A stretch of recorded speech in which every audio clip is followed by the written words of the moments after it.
presentation here.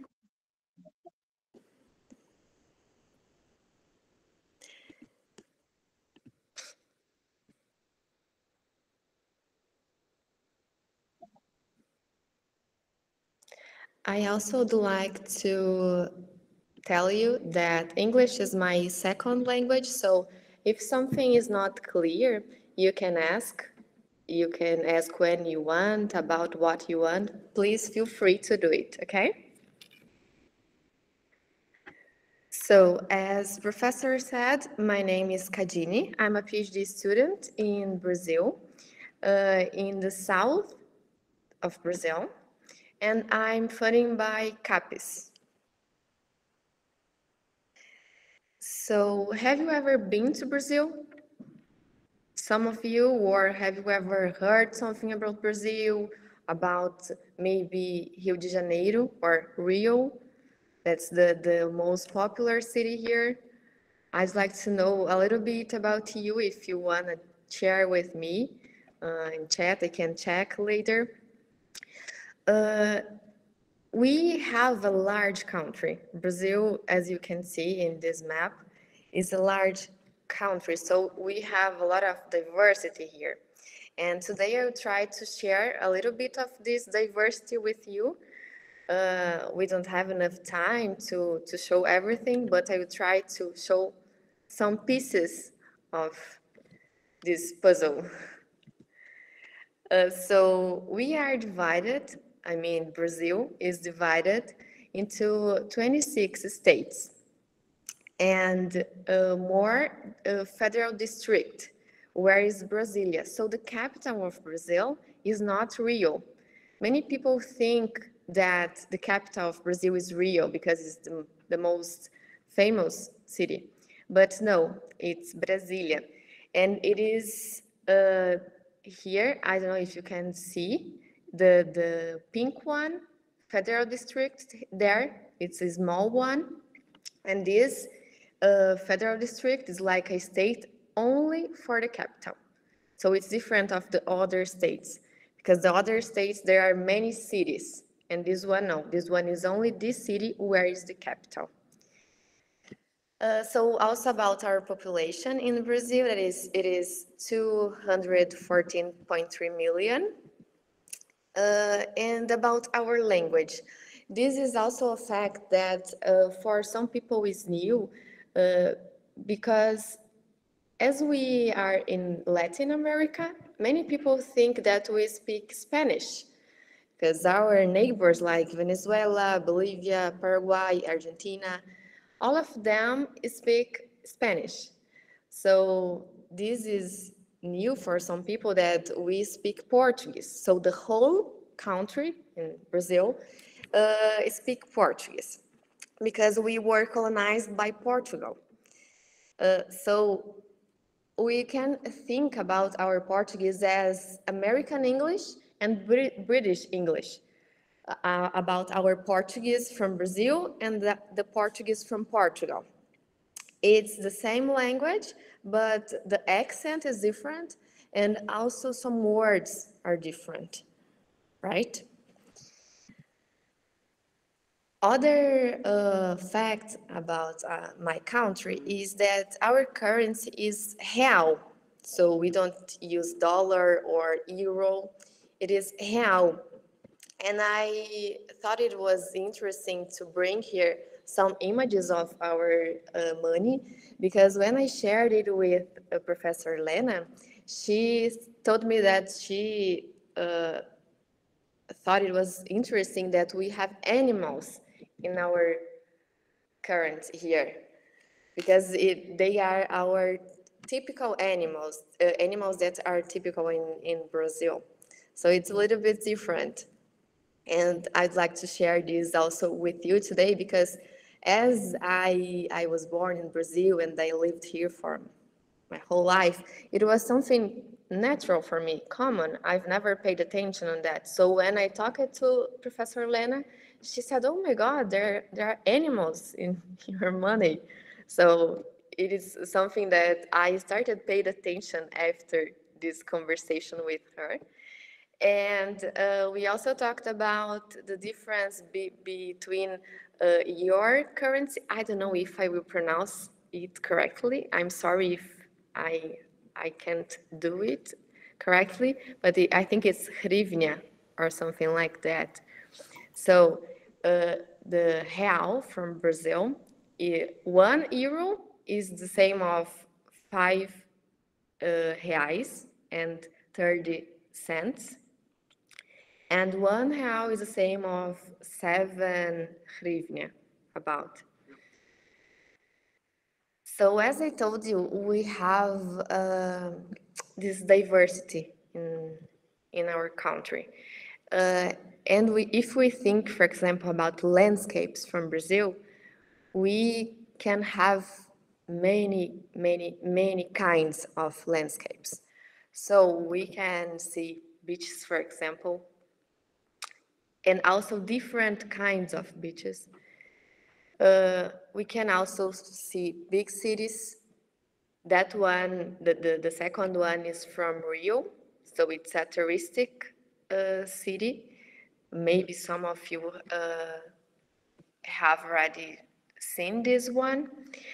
And we also have the Amazonia and many other landscapes like mountains, fields, farms. So here I brought only some of them. Then you can see that it depends on the region where you are going, it will be different. And sometimes also in the same region, for example, in same state, you can find these different landscapes. So I will tell you a little bit about the south of Brazil mainly. Why? Because I'm from the south of Brazil and my view is from the south, right? So I can tell you also if you want something about Northeast, for example, but I don't have a lot of experience about that place. So my perspective is from the south. I'd like to tell you about this. So I try to tell about the whole country, but mainly about the south of Brazil. So I live in the last state of Brazil, the south. So the name is Rio Grande do Sul. It is in the red dot there. There is the city, the state where I live, and the capital of my state is Porto Alegre. So probably you have never heard about this city, but if you know some Brazilian and you talk to them, you can uh, talk about the city and they will know because in Brazil the capitals are very well known. And the city where I come from is Candelária, so in the center of the state, Rio Grande do Sul. It's not on the coast, for example, it's not where there are beaches, it's in the center. So this is how my city looks. It's a city from countryside, so you can see some mountains, not many buildings, and a lot of nature. And I study in Santa Cruz do Sul. Santa Cruz do Sul is a little bit bigger than Candelaria, and there are more universities, for example, because in Candelaria, where I live, there aren't universities. And then I came to Santa Cruz because of the university. And some fun fact is that we have a lot of immigrants from Germany here in my city, in Candelaria, in Santa Cruz do Sul, mainly in the south of Brazil, 3 states, the south of Brazil. There are many German immigrants. So in the city where I study, they celebrate Oktoberfest, for example. This picture is from the city where I study, Santa Cruz do Sul. And we have 3 of these parties here in Brazil, in the south of Brazil, in different cities. So we have a lot of celebration for these people from Germany, and many of them still have the mother tongue as German. So their second language is Portuguese, but the mother tongue is still German. I think that over the years it will change, but it still happens here. A little bit about the seasons in Brazil, because we have the seasons the opposite that you have. Because, for example, now it's summer in Brazil, so now it's warm here.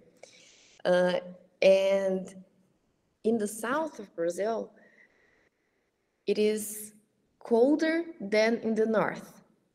So we cannot say that we have an homogeneous uh, weather, for example, because during winter in my region here in the south is very cold. It's not so cold as it is for you because I know that you have snow. We don't have snow here. We have the minimum is 1 degree, about 1 degree here.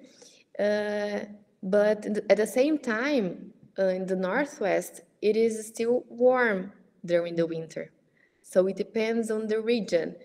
Uh, some people, when think about Brazil, think only about the beaches and about summer. And also when we look for something about the country or search something, the icons are, for example, sun, flip-flops, beach, this kind of icons.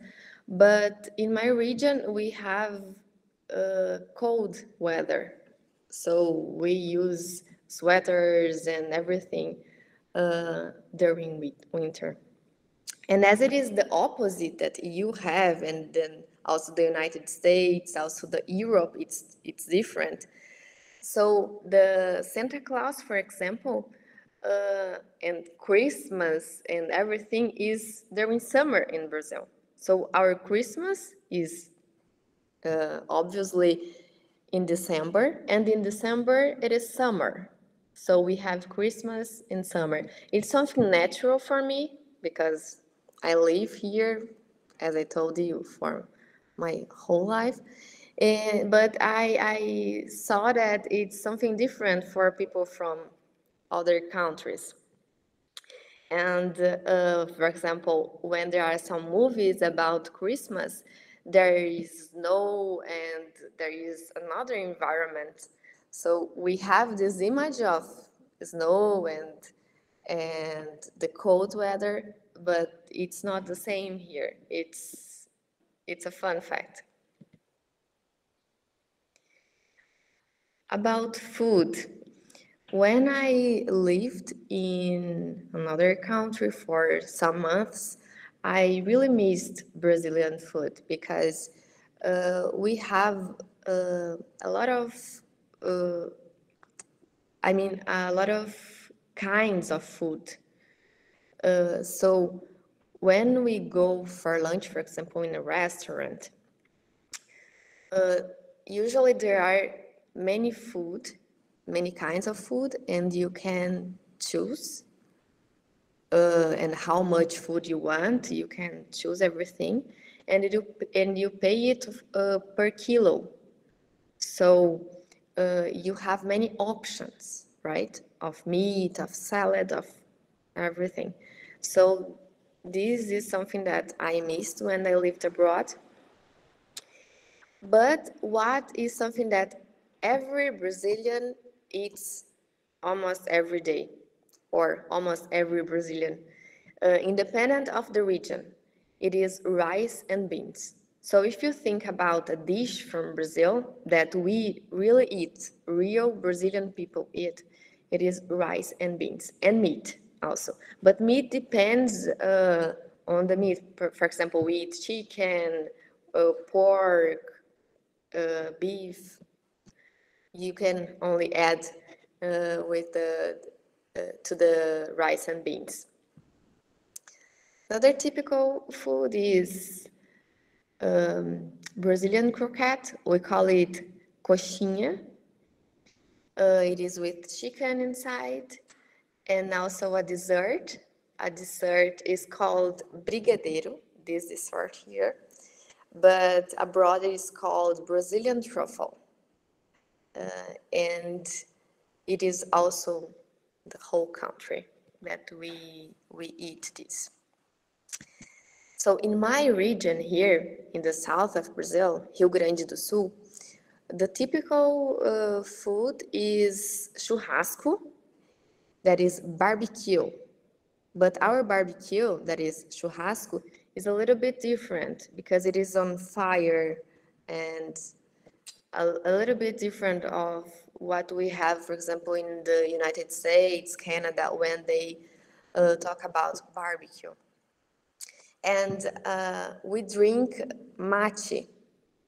This is something very popular here in my state. So this is typical from Rio Grande do Sul. And this drink is with tea and hot water, and you use a straw to drink it. And this cup is made of a fruit. It is a fruit, I'm not sure, I don't remember the name in English of this fruit. In Portuguese, it is porongo. But they cut this fruit and do this cup, make this cup with that fruit. And mate is always a good idea. So we drink mate all the time here. So when we are with our family, to talk with the family, to talk with the friends, it's like the popular coffee, you know, that you invite someone to drink a coffee. I'm sorry for this noise. So this picture is during a class. So also during classes, some classmates bring this drink, and it is shared. So everybody drinks in the same cup. You finish yours and you fill it with water, and the other person drinks in the same cup. This is when I was at the airport waiting for my flight. We were also drinking matcha. And also on the beach, so it is warm, and the water of matcha is also warm. But as it is a tradition here, we drink it in summer, in winter, in spring, all seasons. Some traditions, the first one I think you have already heard about or seen something about that. That is Carnival. So Carnival was yesterday. It is a big party in Brazil. So in Rio, it is holiday during Carnival, and in other states, it is not an official holiday, but in my state, at least, all cities adopt this holiday. So the companies do not open and do not work. Another tradition that is from Northeast, but it also happens in my state and other states, it is the June party. And the last one, the last picture, it is specifically from my state, and it is some dances. So as you can see, also Carnival, June party, and the last one is about dances. So as you can see, we love dancing in Brazil. So it's part of our culture, music, dancing. So you can observe that. And so the last one, it is in centers of traditions, and they have some presentations of these dances. And I think it's only in my state, yeah. In our neighbor, they don't do that. So Till here, do you have any question?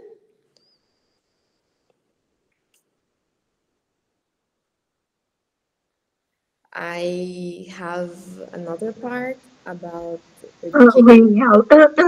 We have, I'm sorry, I saw some raised hand. Palina, you can turn on, if it's possible, your camera, your microphone. Uh, yeah, give me a moment. Yeah, I'm not sure about the question, but I wanted to share that the information about the seasons, I guess, was the most, I don't know, interesting for me because I didn't know that it's possible and that you have really like opposite seasons. That's really interesting. And maybe about the question, do you know about the Ukrainian cuisine? Maybe there is something you have already tried, like some food that you have already tried, or maybe you want to try something. I'd like to try something. Yes, Lena told me a little bit about that, so I'm very interested on that, but I've never tried it. I think she shared with me something. Lena, could you help me? Something that you shared with me the Yeah, first. yeah. So in Ukrainian language, it's sirniki. Uh-huh. Yeah, we have tried. Yeah. Yeah, it's yummy. I like that. But it's the only thing that I tried. Well, that's great. Thank you. Thank you for your question. I see one more question, one more hand, Yana. Yes, thank you so much for presentation, and I'm sorry I can't turn on my camera yet. It's just, I just wonder, I know that in the US people tend to heat water in the microwave for their tea, and it's just interesting, do you like put on the kettle and wait for water to boil, or you also like put the water just in the microwave? Interesting question. Thank you. Some people use microwave, but we have some kettles that there are like levels of heating, and you can choose if you want the water boiled or not. For matcha, it's not boiled. So you need if there aren't these levels in your kettle, and it's only the simple one. So when it starts to create bubbles, you need to turn off. Because if is boiled, the tea is not good. It's not going to be good. So you cannot boil the water. Oh, it's really interesting. Thank you. You're welcome. And I also have a question. Okay, yeah, Maya. Kachini, could you please tell me, do Brazilians celebrate Saint Valentine's Day? Yes, but we have another date for that. It is Oh, on June. it's not today. No, it's not today. Yeah, today is a normal day in Brazil. Yes. Okay. Actually, today people are coming back from Carnival. So today is the first day after Carnival. And today is not Valentine's Day. Some people, as American culture and Europe is coming to Brazil because of globalization, some people celebrate that, but only on social medias, you know? They post pictures with the husband or something like that, but it's not well known here. So our Valentine's Day, we call the day of girlfriend or the day of boyfriend. It's not exactly Valentine. Uh, it is on July 12th. Yeah.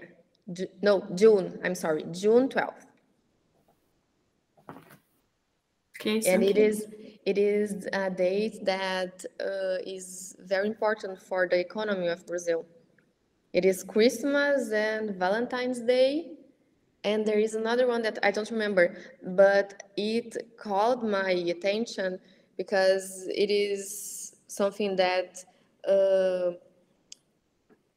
changes, it's not exactly changes, but make difference for economy because they buy many presents, many gifts for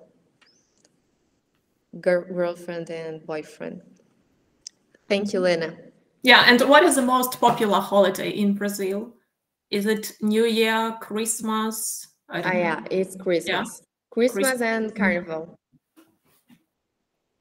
Yes, I think it's the most important.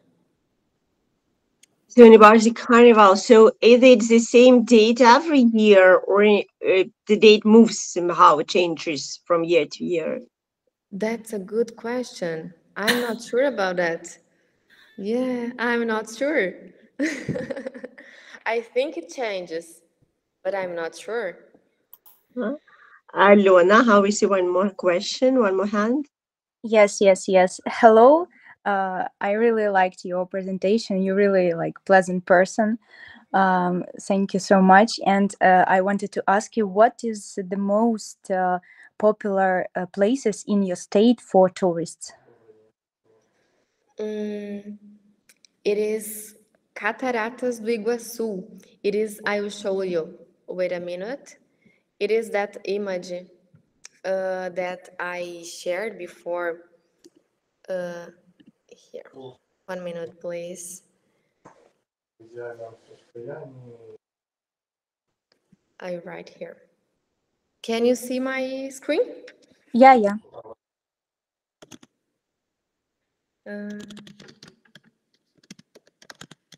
It is in here. This. Yeah, this is the most popular here, I think. Yeah. And it is in 3 countries. I'm not sure if I'm right, but I think it is in 3. This place occupies 3 countries. So Brazil is one of them, and it is in the south of Brazil, the Rio Grande do Sul. And I think this is the most. It is an interesting question. I think I've never thought about that, because when people think about the tourism in Brazil, it's always about Rio and Northeast because of the beaches. So in our region, the touristic aspect is not so strong. I can show you something from my city too.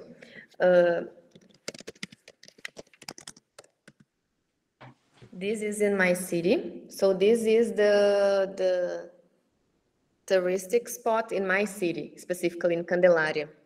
It is a mountain, and people go there, to the top, and can see the city from that part.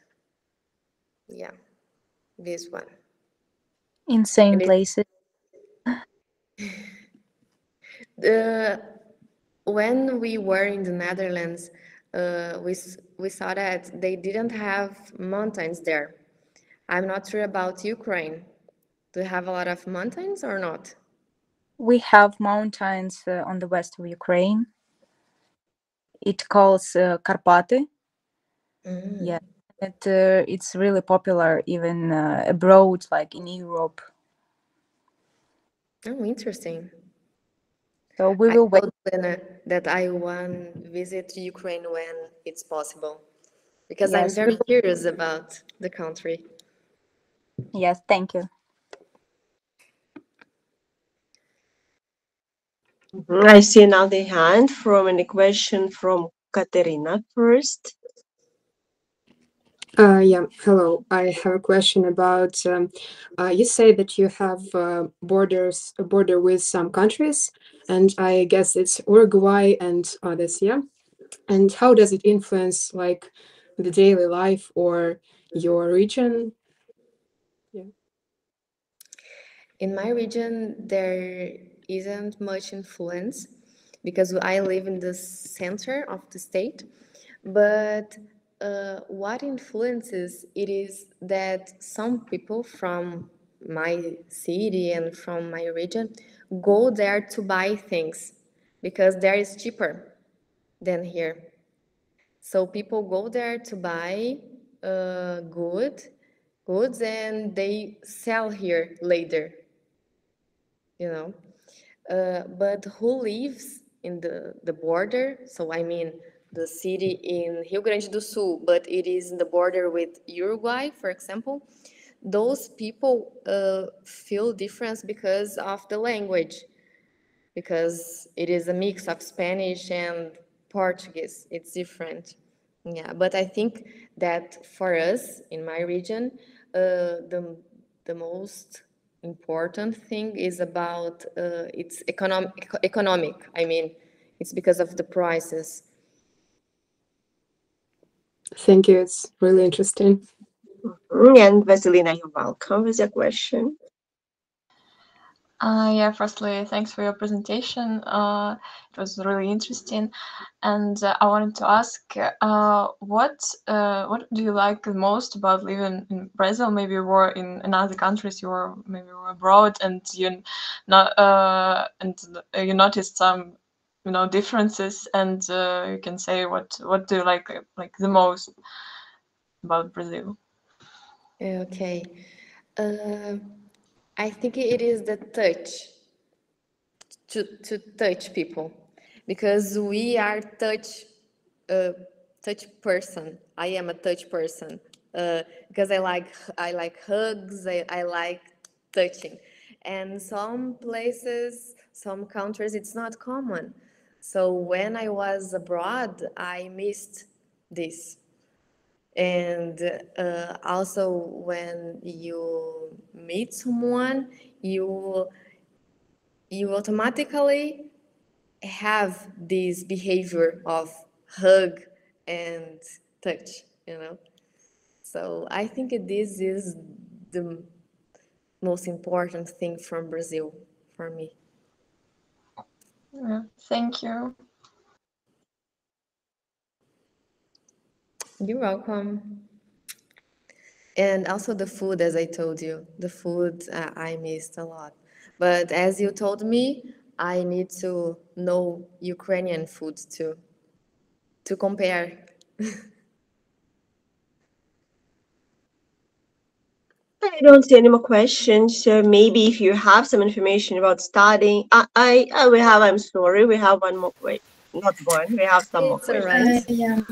So, Emiliana, you're First of all, welcome. thank you for your presentation. It was really interesting. And I wanted to ask, is it difficult to study in Brazil? Was it difficult to enter the university? Can you share, please, some experience? Great. Thank you for your question.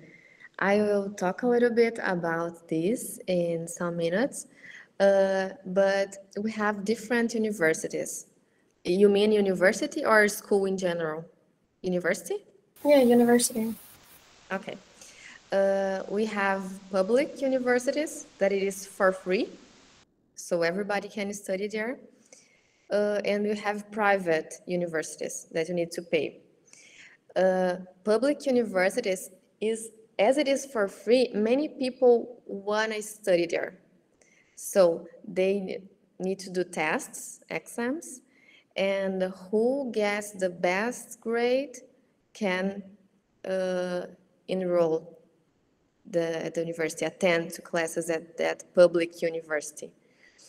So there are many courses that prepare students to enter at the university, public university, so they don't need to pay.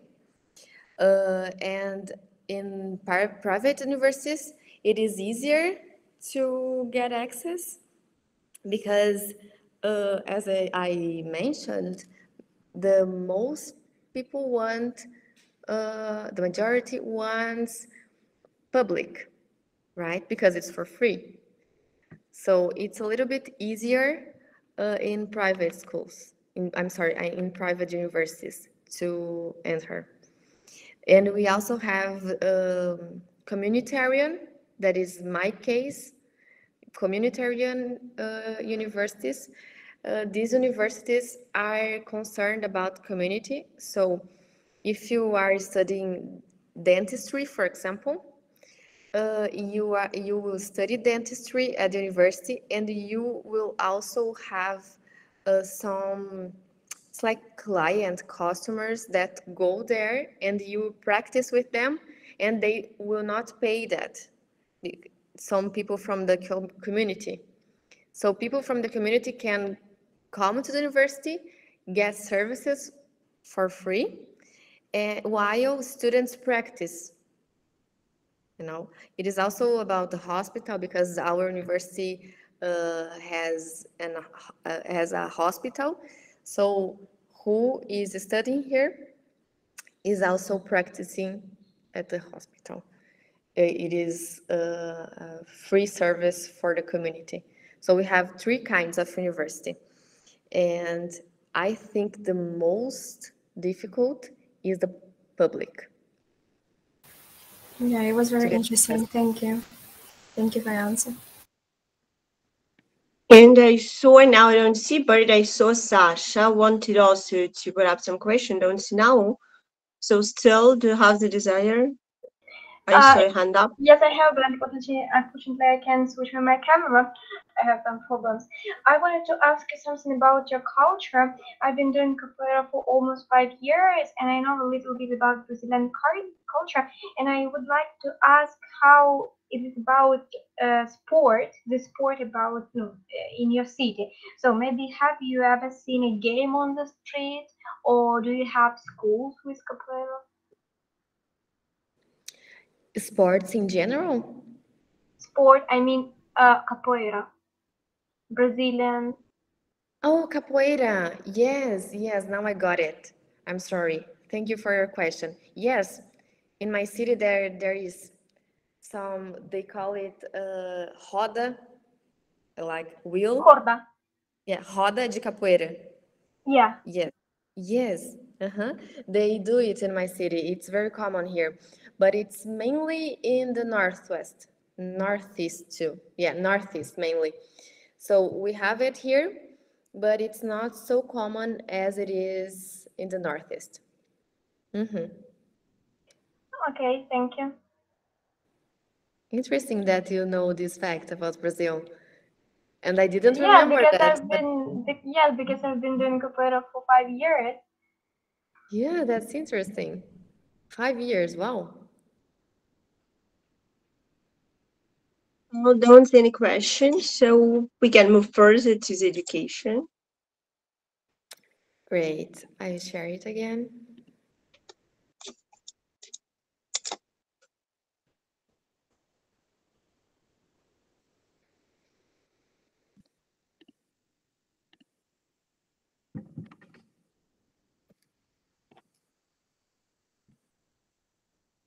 Okay.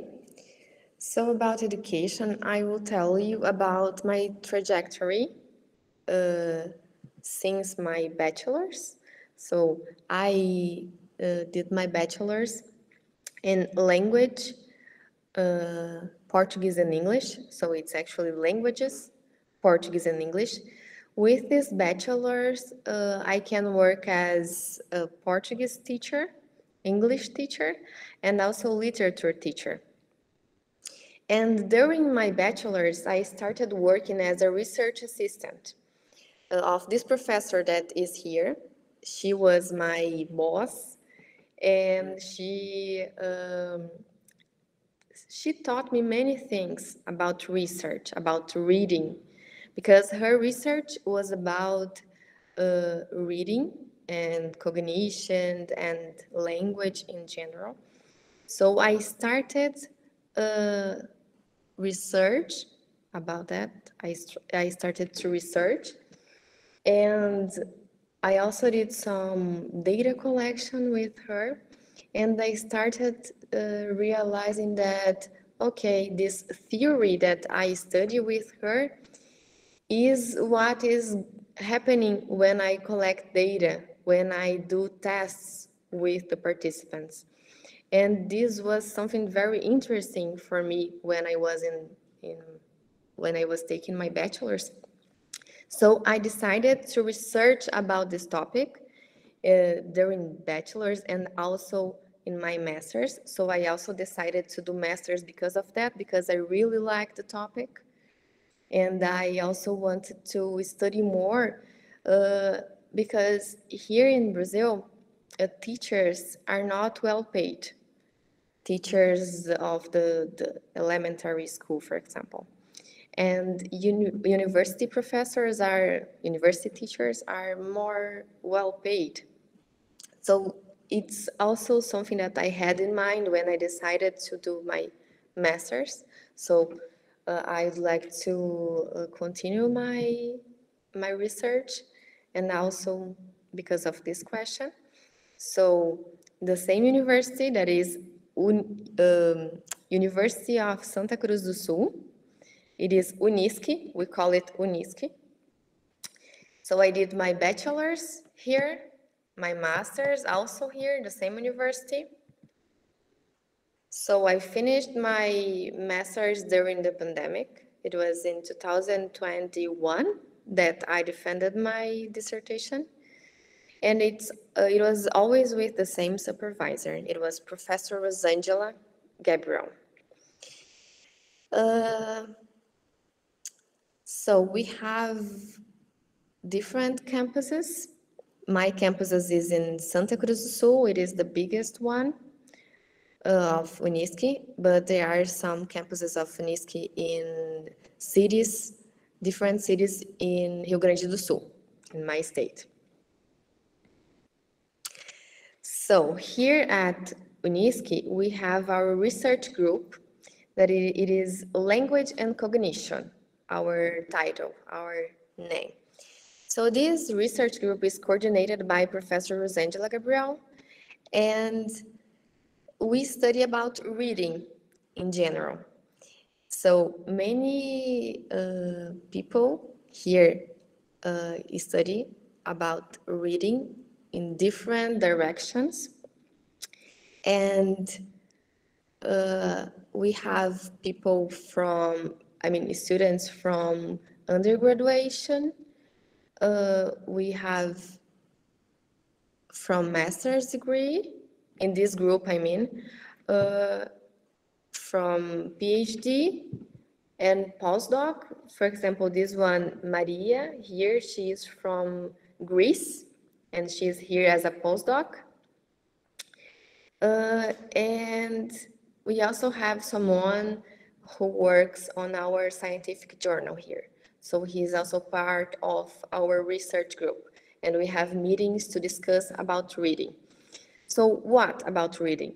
Bilingualism. So when you learn how to read in Portuguese and English, for example, at the same time, or later, after some years. So we have many kinds of studies about bilingualism. Additional language, sign language, shared reading. Shared reading is mainly about shared book reading with preschoolers.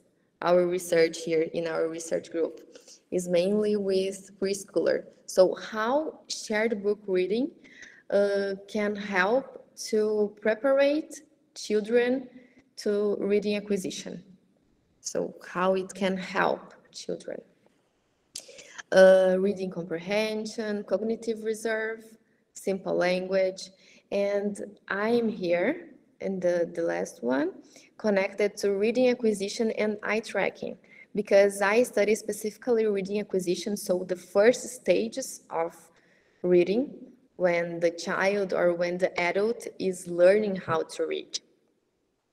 And also eye tracking, because I started using this method. I don't know if you know this method. It is new in Brazil.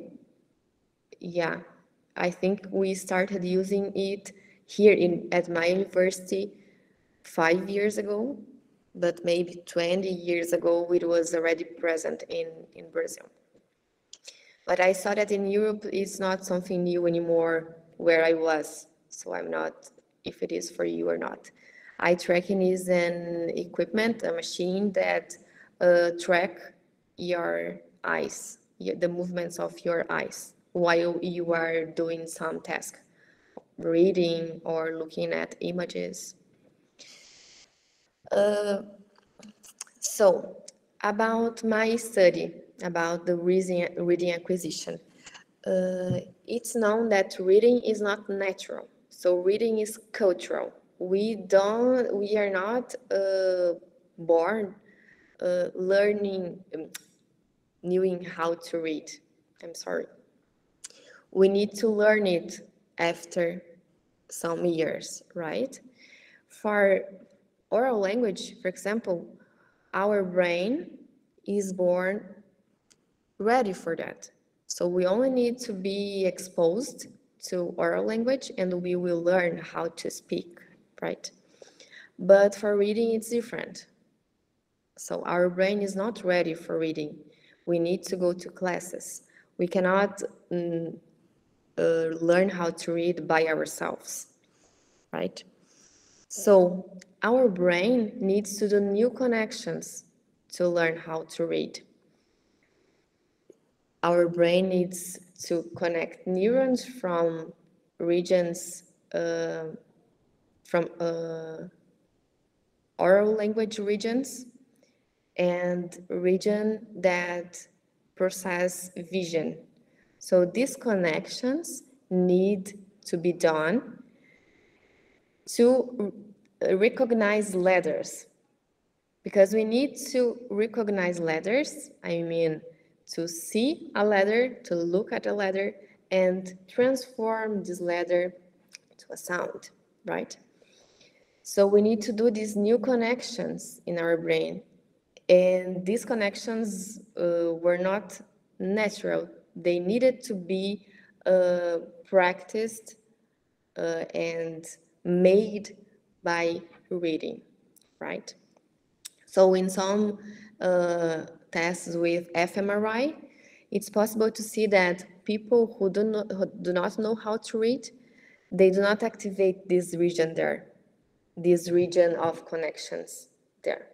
They do not activate. It's we can say that it's like a new region in our brain after we learn how to read.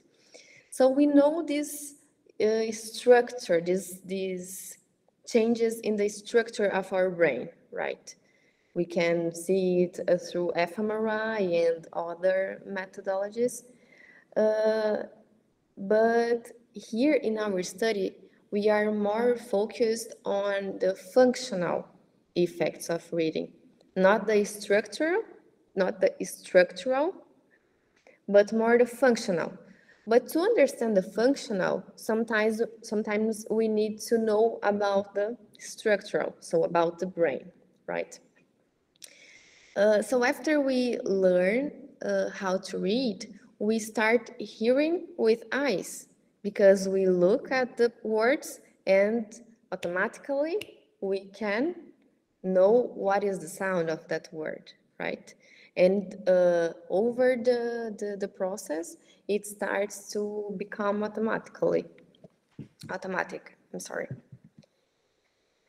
So what I study, what the project where I am connected, which I am linked, is studying the effects of reading on language and cognition. So the language and cognition, we mean, for example, phonological awareness and memory, different kinds of memory. One example of phonological awareness is that after we learn how to read, we can represent, I'm not sure about this word, but we can think about the words, thinking about the letters, you can manipulate the words.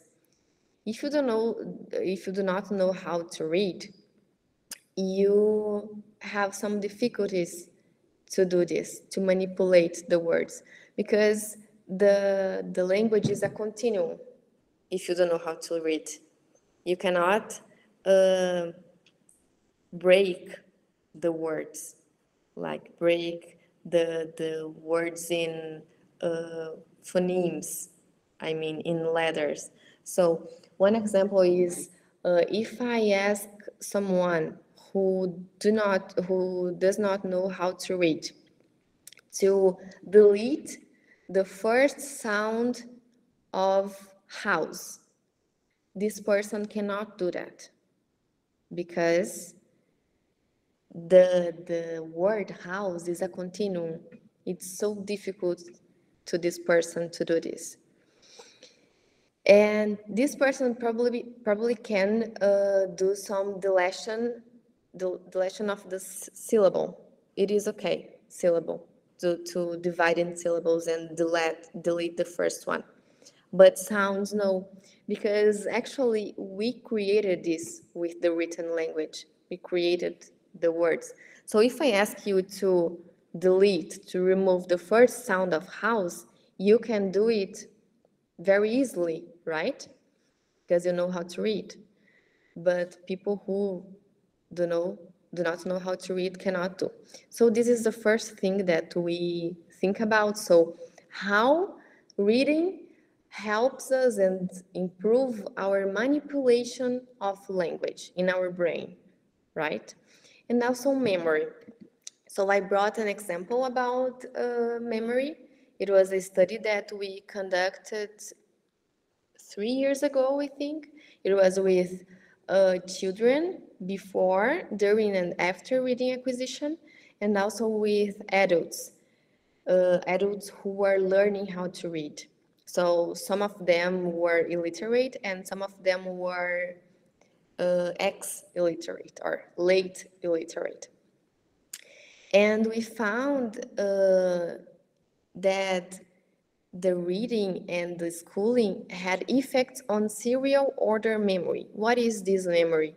Is that memory of order. So for example, when you are learning how to read, you need to memorize the order of those letters to read what is written there, right? The whole word.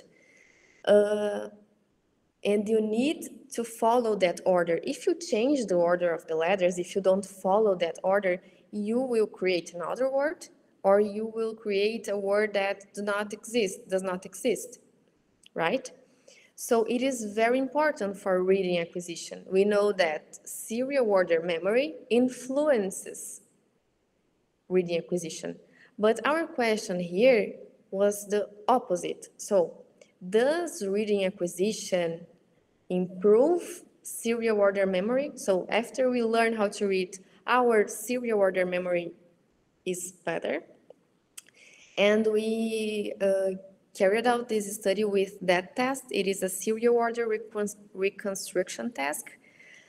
So it was a podium, and the participants needed to put that in order. So for example, they had those cards for them, and they could see only the podium. And I said, for example, dog, flower, and they needed to put dog, flower. Or I said, food, frog, flower. So they need to put food, frog, flower. So the task worked in this way. And we found differences between illiterate and literate for children and also for adults. So these kind of effects that we are looking for, if there is or if there isn't. This study was conducted in collaboration with researchers from Belgium, so Regine Kolinsky, José Moraes, and Catherine de Molin, and our group from Brazil, our research group, Professor Rosangela, Marilani, and me. So it is interesting, this group, how it worked, because each one has a role in the article, right? So I worked in the data collection, another person worked in writing the first version of the paper. So it is very interesting to work in this way with a research group. So after master's, I decided to do my PhD. with the same supervisor, Professor Rosangela. How PhD works here? First, a question, I don't remember the name of someone that asked me before about how the process works, about studying, about going to the university. But for masters, we need to do a test and also send our curriculum and many other documents. And if you get the first positions, the best results, best grades, you get a scholarship. So it depends on the year, but it's usually the first 5 positions, the first 5 students, they will have a scholarship, so they don't need to pay. And if they are in a public university, they will receive money to study. So as it's for free, they will receive money for living. And here we have 2 kinds of scholarships. One of them is that you don't need to pay the tax monthly, and you also receive some money for living. And the other one is that you only don't need to pay, and you can work. So you can work teaching or doing what you want. So the foundation of my PhD is CAPES. It is the foundation of my 4 years of PhD studies. How it usually works here. It is 2 years attending classes, 2 years working on the thesis, and 1 semester of teaching practice. This teaching practice can be between the 2 years of classes and of the thesis, but it's counted on those 4 years. It is included in those 4 years. And during this time, we also have to publish articles and to attend to conferences. So during my PhD, I included some more aspects in my research. I also would like to investigate eye movements. As I told you, I started thinking about the importance of eye movements. So if learning how to read has effects on our visual processing. So may someone who does not know how to read have the same visual processing of someone who knows how to read? So our eyes are trained for a specific written system. You in Ukraine have a different writing system. So your eyes are trained for this and also for English. And mine are not trained for yours, for example. And some written systems are in different directions. So the eyes of those people are trained in that direction, right? So we think about this if reading changes our visual processing.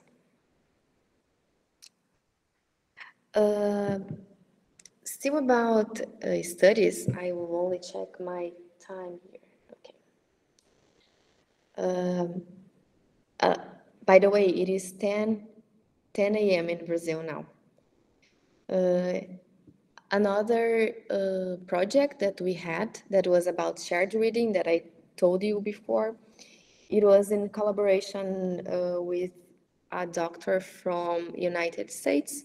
So my professor wrote a project and she got some money to go to the United States. So we went there with a group.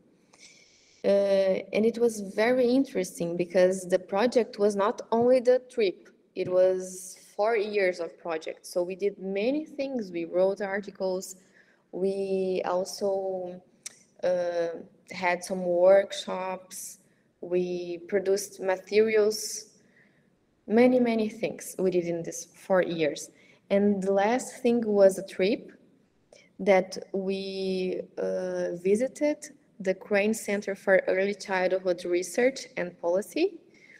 And we could know how they used to do research there, how they do this currently, actually.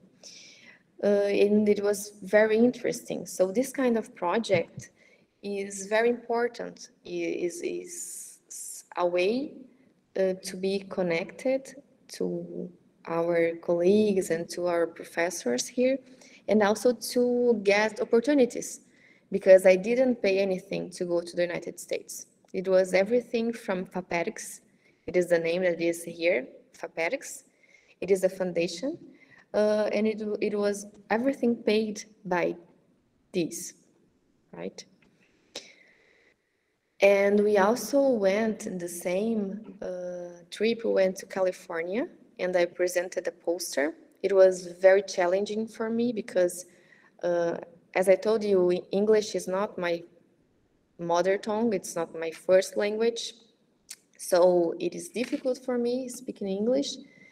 And it was challenging, but at the same time, it was grateful because it was a good moment.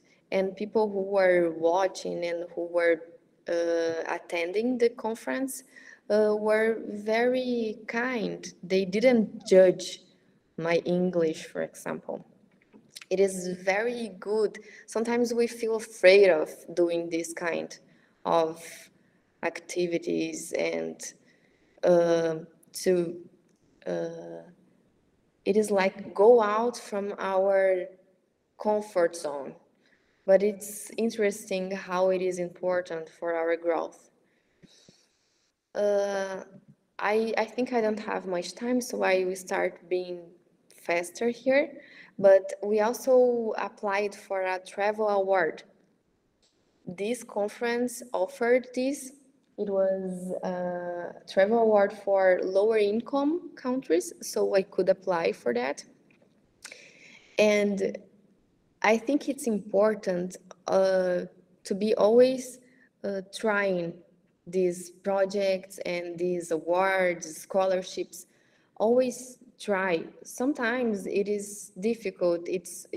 Sometimes you will not get it, but if you try, you will know how it works, and the next time you will know better. You can have a better performance. So it's very good. And at this time we received $1,000. Here it was the night in which we received the awards.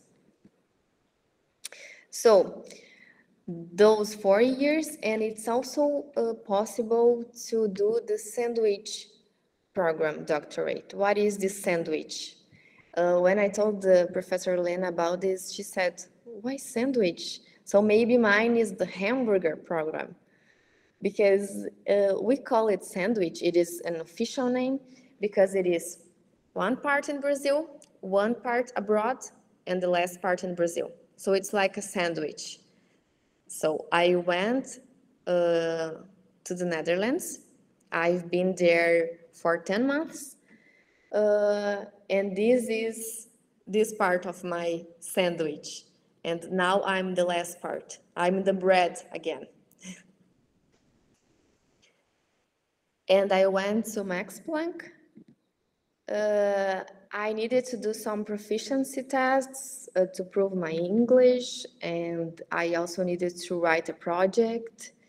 I also needed to choose a supervisor in this other country, but I could choose the country. So I could apply for that, and I could say that why that country was important for my study, because there was someone there that is important for my study, for example. And I needed to plan everything, like the trip, the flights, to find a place where I could live. So there were many challenging things that I needed to deal with, but it was a very good experience. And this scholarship paid me for this. It was 1,300 per month. Yeah, euros. And it was okay to live there. I had a simple life there, but the experience was amazing, I'll tell you. It is very good. So why I've chosen the Netherlands?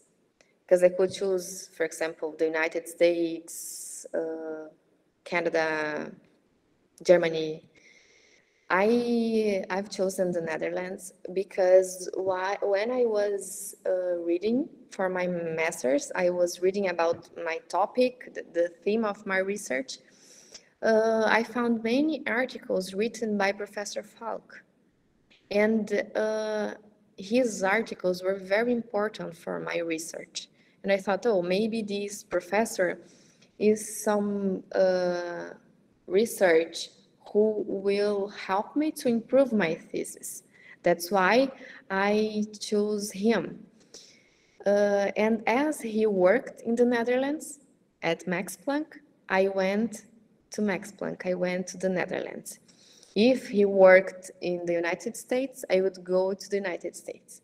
So this was my reason, my motivation to go to the Netherlands. Some colleagues went to other places like Belgium, and another one went to the United States. And here there were many interesting articles for me. So I found him and I started having contact because we need to send emails asking to go there. And he accepted me there, so I was there for 10 months at Max Planck. And in this period, I added a new topic in my research. So I started researching about logical reasoning too. So the effects of reading on logical reasoning, right? It was very interesting. We had meetings, and it's nice to see face to face someone who you admire. It's very interesting. And there was the Cultural Brain Lab there, and it was the students who were supervised by Falk.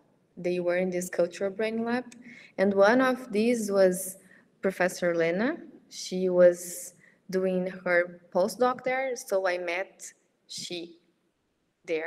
her there, and we started a collaboration. It was very good, very, very good. We shared the office during this time, so I knew few things about Ukraine before going there, and after this period, I learned many things with her, not only about Ukraine but in general, cultural differences, and also how to meet someone new from another country, and this person becomes your best friend during that period. It's very interesting how it works, because you are not with your family, you are not with your usual colleagues, your usual classmates. And then after this period there, we wrote an abstract together for a conference. It was already published, so we still keep this collaboration. That's why I'm also here today, because I think it will be for our whole life. I hope so. And I also met other people from different cultures, from Australia, from Greece, from Indonesia. And that one is the dish that I told you that Lena showed. To me, it was the first time we met. And some food from Indonesia, from Mexico. And it's not only about food, it's about culture in general. It's interesting. And also the English, because the English was the language that we used to communicate. So I came back thinking that, whoa, English is very important. This was one day about, it was the International Modern Language Day. So we could see that at Max Planck there were people from different nationalities and different languages. And it's very interesting to see how these people can communicate in English. And we can change experiences and everything in English. And same goes to this moment now that we can talk, because your language is Ukrainian and my native language is Portuguese, but we can talk, and it is amazing. So some benefits, so I will conclude my talk. Some benefits for future. Professional benefits for sure, because we create network. And we also feel more confident about our research, about our job, about our studies. So it's very important. And I've already noticed that also for jobs, to be someone that was abroad for some period is very important for getting a good job, right? And personal, because you meet new friends and good friends, and also personal growth. Your English, the communication is full-time in English, so you are practicing all the time, and your English improves a lot. It's incredible. And also the courage that is related to the confidence, because if you are abroad by yourself, you need to deal with new situations, the situations of that country. In my case, it was the situations of the Netherlands, and we need to solve different problems. For example, in the Netherlands, I used bike for I went to the university cycling, right? So it was new for me, and I needed to deal with these situations. For example, if my tire had a problem, if the tire of the bike, I'm sorry, if the tire had a problem, what should I do in that new country? It's not my country. So documents and many things. So I think this is a great opportunity for growth, professional and personal. So if you can do it at some point, I encourage you, because it's very interesting. So I'd like to thank you. I'm very glad to be here. And if you have any question, please feel free to ask. Thank you.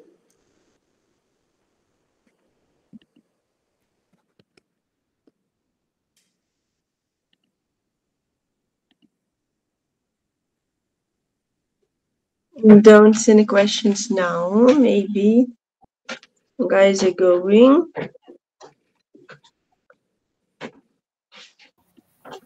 Okay, I have a question. Yeah, first of all, thank you very much for your presentation. It was amazing.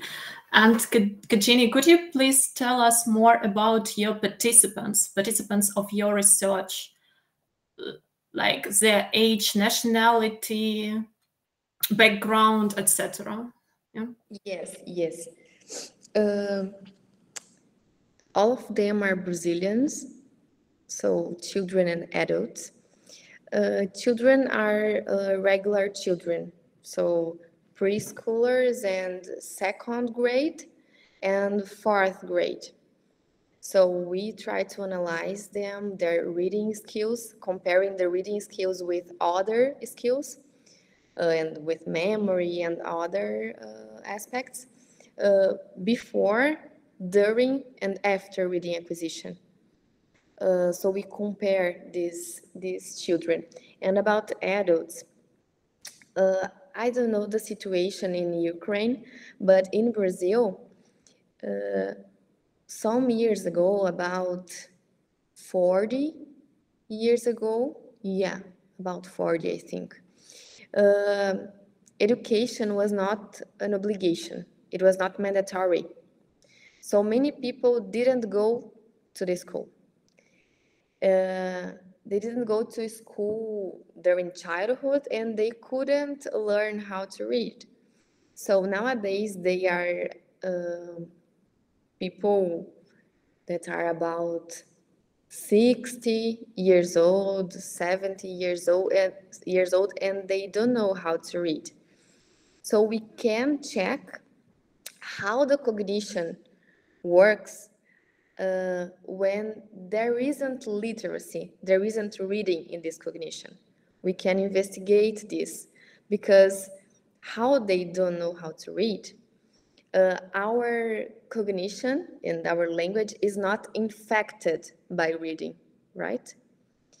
And if we compare them to participants that know how to read, we can see the effects of reading and literacy on cognition and language.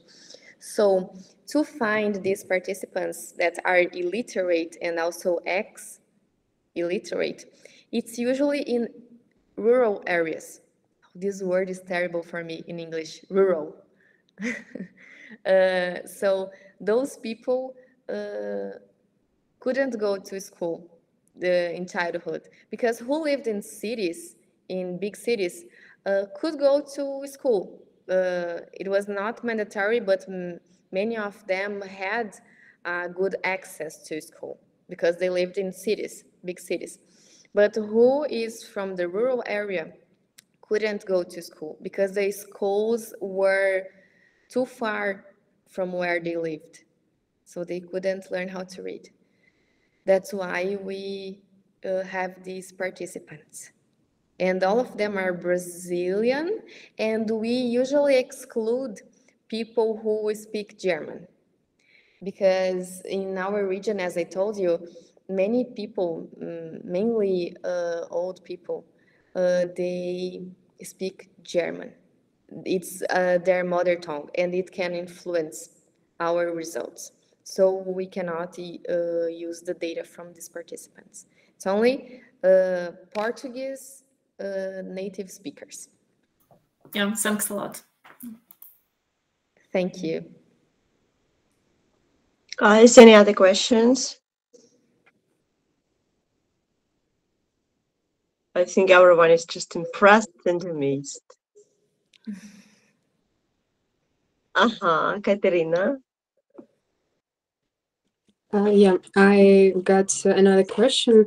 It's about studying in Brazil. Are there many foreign students, or there are more Brazil students? Katerina, I'm sorry. Thank you for your question, but I didn't understand very well your question. It's about foreigner students in Brazil or studying abroad? Yeah, foreign students in Brazil, like in Brazilian universities. Yeah. Okay, great. Thank you. In our university, we have, in my program at least, we have two. Yeah, two. One from Colombia. No, three. One from Colombia, another one from Costa Rica, and another one from Greece. Yes. But it's a small program here. I think it's not common as it is in Europe. Okay, so for people coming to Brazil for studying, it's not so common.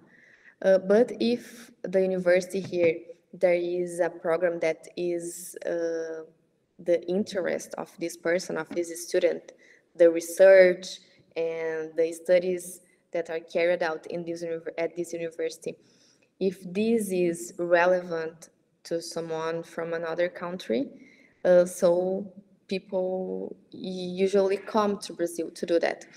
But if you think about Europe, we have many small countries, and the how could I say this? You can go to another country easily, right? And I think also there are more changes between the countries, and here it doesn't happen. It doesn't happen this way. I think it's not so common. There are some students, as I told you, we have here some students, but it's not so common as it is in Europe. Thank you. Katerina, but you are super welcome to come, okay? Yeah, thank you. Any other questions?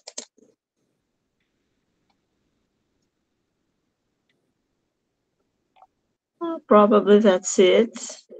And we can say lots of thanks to Katrina for that wonderful meeting. So it was so amazing. Thank you so much. You're amazing. The country's amazing. The information, just so nice to listen to all of that. Thanks for coming, just sharing your time. Thank you. I'm very glad to be here. Thank you so much. So we'll welcome you a bit later in Ukraine when everything is okay. So you are welcome, absolutely. Oh, you will thank fall in you. love. Thank you. You are also welcome in Brazil. Thank you. Good, guys. Who else can say thank you to Katrina, because that was really amazing. Thank you so much for the invitation. Thank you so much.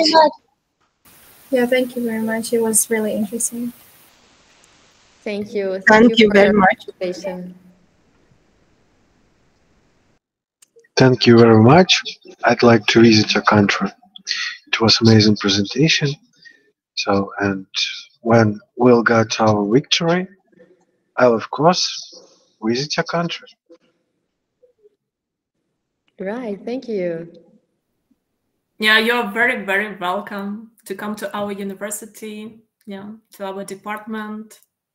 Yeah. Right. I really want to go there. Yeah, I know. It's in my plans. Yeah. Thanks a lot. Yeah.